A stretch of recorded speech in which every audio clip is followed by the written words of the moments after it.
Hello and welcome to the Talk Villa podcast. I'm your host Samit Paul, and in this episode we're looking back at a thrilling comeback win for Aston Villa over RB Salzburg in the Europa League. Now it's fair to say that things didn't go to plan in the opening hour as we found ourselves 2-0 down and staring at a horrible defeat. But there was a sense that if we could just get one goal back, it would spark life into the stadium, it would rally the players and it would get us going eventually. That proved to be the case. Goals from Morgan Rogers and Tyrone Mings drew us level. And it was Jamaldeen Jimoh-Aloba who stepped up and scored the winner in a memorable moment for the Villa youngster. As with every game, I'll be discussing my 5 key talking points as we have a deeper dive into the win over RB Salzburg. But first, let's have a listen to the boss, Unai Emery, and his thoughts on the game as he spoke to Villa TV. Good evening. Two sides. One side is this competition, and we want to try to get through it our own way, being protagonist, and of course getting away for a trophy, getting away for play, and getting emotion with our supporters.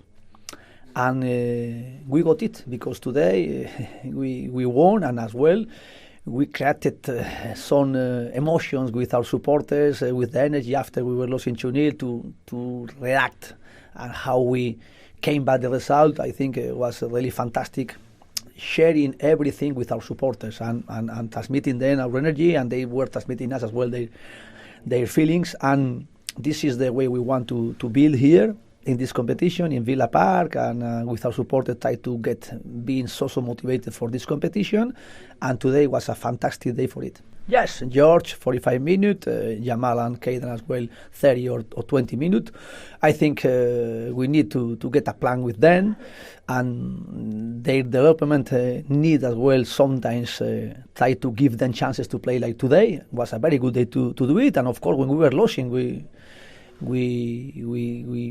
gave them chances to play, and they did assist and goal, Caden and Jamal. I think it's something really fantastic for as well the club, for the young players, how far or short is the way for them to be with us. And I think it's something today we share with our support as well, how the important is the academy and how the important is the young player for us.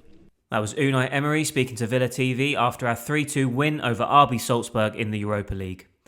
So on to my 5 key talking points then, and let's start with the importance of this win in terms of what it means for the knockout phase of the Europa League.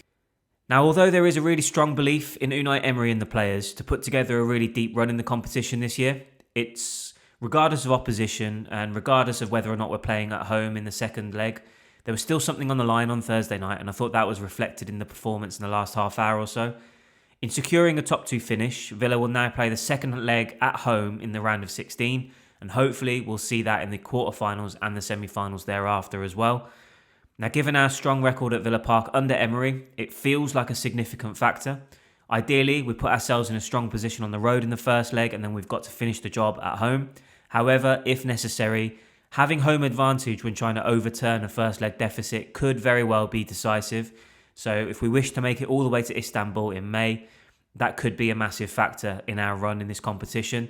It will be one of Red Star Belgrade, Celta Vigo, PAOK or Lille in the next round, with the draw taking place on February 27th, and then we'll have the round of 16 fixtures on March the 12th and 19th. Now, those are some interesting dates to an extent because you're looking at John McGinn's recovery timeline, which has been put at 6 to 8 weeks. So is there an outside chance that he might be back in contention for those games? Tielemans is a little bit further on, but if he can make a speedy recovery, gets ahead of schedule, then who knows if he might be available. But it's a big gap now until we're back in European action. And hopefully we're in a good place, injuries-wise, health-wise, when those games come around. The second point is Tyrone Mings atoning for his error. Now, after producing an excellent performance at Fenerbahce last week and then playing a key role coming off the bench in our victory over Newcastle at the weekend, Mings got the nod to start again in this encounter. Now, he's perhaps feeling a little bit too comfortable in his surroundings after a positive week. I thought he was overly relaxed and indecisive in the play that cost us in the first half as we gifted Salzburg the lead. You can raise question marks over Victor Lindelof's attempt to clear off the line, but the damage had already been done with Mings' lapse in concentration, so wasn't a great moment for him. But one of his biggest strengths is his character. And although he gave us a couple more heart palpitations after that, when he had to take on that role of chief orchestrator at the back because we were struggling to really build any rhythm or cohesion in midfield, it was Mings who stepped up and headed our equaliser home to continue to build our momentum in the game and sort of spark our comeback win. So again, it's not ideal that he's made a mistake, but I like the reaction from him. I liked his mature, and well, you expect it, but mature response in his post-match interview. And he more than made up for that error to sort of keep us going and inspire the comeback. Third point is a rare Harvey Elliott sighting. Now, given Emery's insistence in midweek that nothing had changed with Elliott's situation, it was a surprise to me that he was named in the starting lineup for this one. Now, on a positive note, it's actually great to see him get playing time because it can't be an easy situation for him on a personal level, essentially being frozen out of the team, the squad, so that we avoid triggering that obligation to buy clause in his loan agreement. So, as I say, on a personal level, I hope that's something that sort of lifted his spirits, made him feel included, and hopefully if we can agree something to cut short his stay, then perhaps that is putting himself in the window to sort of attract interest from outside of Europe to get some sort of solution for the rest of the season. Now, he did improve in the second half. I thought he started to look a little bit sharper. He started to play his intricate 1-2s and nudging it here and there and getting us moving up the pitch. And I thought that was key in our ability to turn this game around. But I don't think there was enough evidence on show from Elliott in this one to suggest that anything should change. And I think Emery reiterated after the game that the situation is still the same. We're not looking to sign him outright. And this felt more like a needs-must scenario with our injury woes and absentee list that Elliott had to play. And he was one of those that stayed on the pitch and continues as Emery tried to rotate and rest other players. So don't think anything will change. I think he's in the same situation, but it was a good night for him to get some game time, and hopefully that will lift his spirits at least and keep that positivity around the squad. On to the fourth point, and that is Ollie Watkins' injury concern. Now, naturally, there's a lot of excitement ahead of the weekend with Tammy Abraham expected to make his return, but ideally, it wouldn't have come at the expense of Ollie Watkins getting injured. He was forced to limp off in the first half with a muscle injury, and although Emery did allay fears in his post-match interview by suggesting that it's a minor issue, we have heard that before, and it's tended to sort of drag on in certain situations, so I don't think it sounds as though he's going to be available on Sunday, but hopefully he's not sidelined for any longer than that. We have just added firepower to the squad in the form of Abraham to help push us on in the coming months, but I don't think we can afford to starve Emery of more options and tactical solutions further up the pitch with what we've got going on in midfield already. So fingers crossed Watkins' injury is not serious and he may just have to sit out Sunday if at all, and he'll be back competing with Abraham for that starting spot.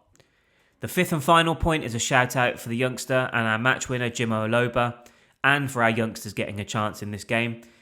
What a moment for the 19-year-old. Highly regarded by the coaching staff and his teammates. We've seen glimpses of his potential at senior level in pre-season and in his cameo appearances here and there so far this year. He certainly impressed at youth level, and hopefully this will now be a catalyst for him to kick on and make a telling contribution in the first team squad in the coming months, because Emery may well have to continue to lean on them. And you know, if they can continue to contribute in some form, that's just an extra boost for us to compete across all fronts. I thought it was great to see George Hemmings get his first senior start. He did struggle and he was replaced at half time, but I think that's going to be an important experience for him from which he can and hopefully will learn a lot. I think it's worth pointing out as well that he didn't get too many favours from his teammates. I thought we were poor in the first half. He was put under pressure a lot with some difficult passes to manage and to control, and that allowed Salzburg players to jump on him and apply real pressure. There were other occasions where his touch wasn't great and he put himself under pressure. But as I say, hopefully it's an experience that he can learn a lot from and he can improve and develop with. So good to see him get a first start. And of course, it was Caden Young who provided the assist for Jimoh-Aloba's winner. So Emery will be delighted to be getting key contributions from our youngsters. And as I say, hopefully that will continue over the course of the remainder of the campaign. That will be a massive bonus for us if they can continue on that run of form. So it has been a busy week for Villa, on and off the pitch. In other news, we have sealed reunions with Tammy Abraham and Douglas Luiz. Abraham joins on a permanent basis from Besiktas, while Luiz has joined initially on loan, but there's an option to buy included in the agreement. So importantly, they addressed two glaring Villa needs. We needed more firepower alongside Watkins up front. That competition will not only hopefully drive him on to improve and get more goals, but we needed that different dynamic up front that's going to help Emery give him a different tactical solution. And amid our injury crisis in midfield, Luiz will hopefully be a crucial addition for Emery as well. Now, there is a feeling, for me at least, that Abraham is going to thrive under working with Emery. He's going to take his game to the next level, both in terms of goals and overall influence. I think he's got the important attributes to suit our system and way of playing, giving us that focal point. He'll work tirelessly out of possession with his energy and athleticism.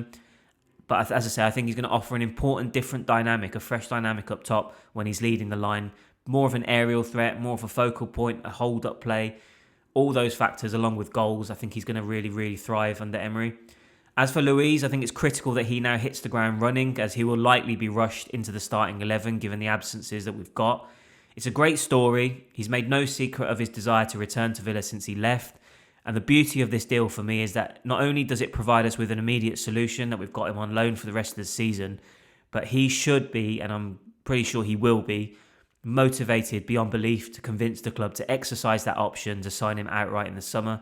So that will hopefully drive him on to produce really good performances.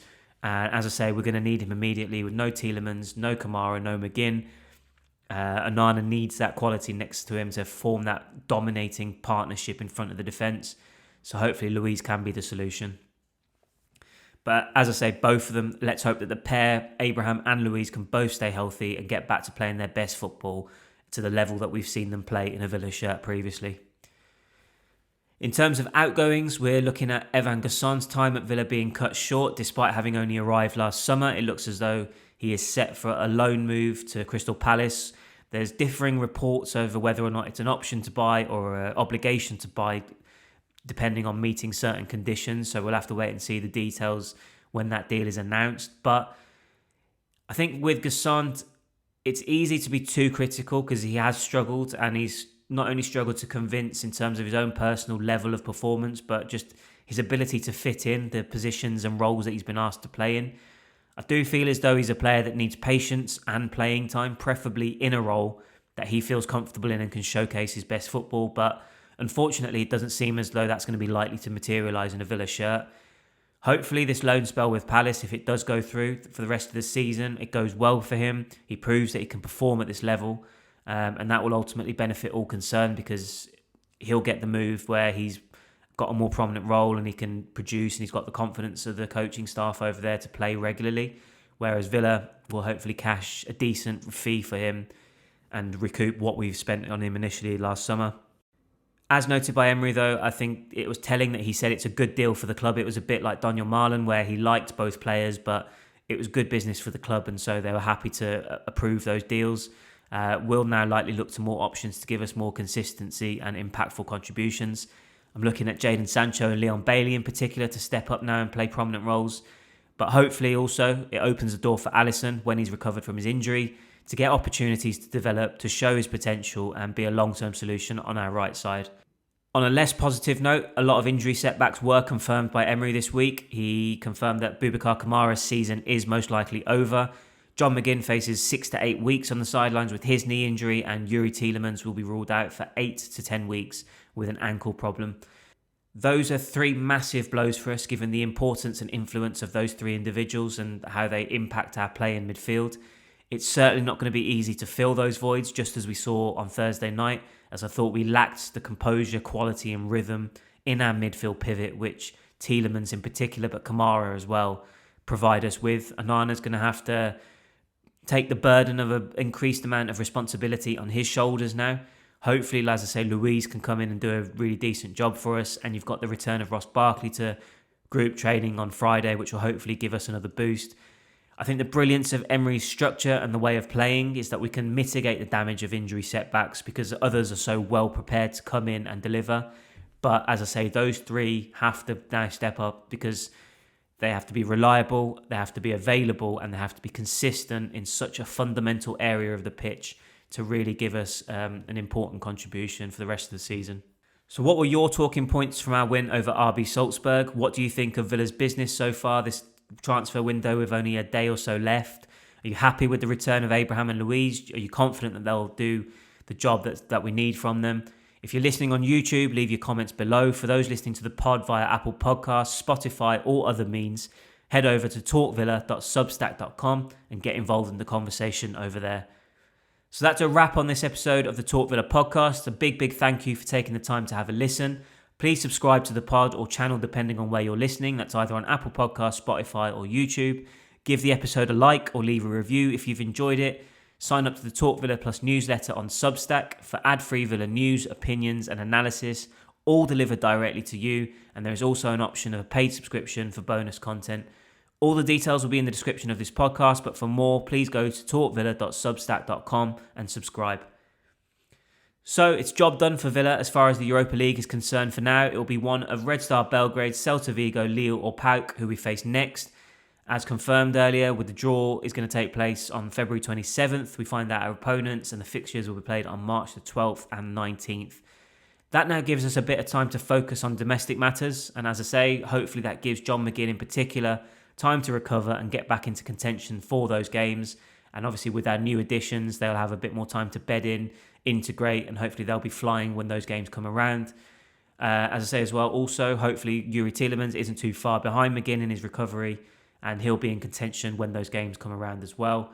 It's on to Brentford next, though, in the Premier League on Sunday. Hopefully Villa can keep putting these wins together again and put an important winning streak together. I'll be back after that game to analyse what will hopefully be another win at home.